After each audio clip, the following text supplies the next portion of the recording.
আল্লাহ রাব্বুল আলামিন মুমিন নারীদেরকে প্রথমেই ডেকে বললেন, মুমিন পুরুষদেরকে প্রথমেই ডেকে বললেন, কুল লিল মুমিনিনা ইয়াগুদ্দু মিন আবসারিহিম ওয়া ইয়াহফাযু ফুরুজাহুম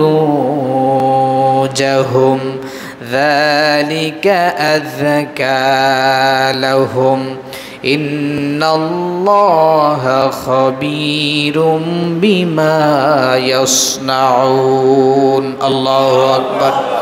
আমার আল্লাহ প্রথমেই বললেন মুমিনদেরকে বলুন, হে রাসূল কুল আপনি বলে দেন, তারা যেন তাদের দৃষ্টিকে সংযত রাখে, তারা যেন তাদের লজ্জা স্থানকে হেফাজত করে, এটাই তাদের জন্য উত্তম। তারা যা করে নিশ্চয়ই আল্লাহ তাআলা সব কিছুই জানেন, সব কিছুই দেখেন, সব বিষয়ে তিনি অবগত রয়েছেন। আল্লাহর নজর থেকে আমরা কেউ কি বাহিরে নাকি? বলেন না কেন, কেউ কি বাহিরে? কেউ বাহিরে নয়, বরং আল্লাহ রাব্বুল আলামিন আমাদের সব কিছু দেখছেন। ইন্নাল্লাহা খাবীরুম বিমা ইয়াসনাউন।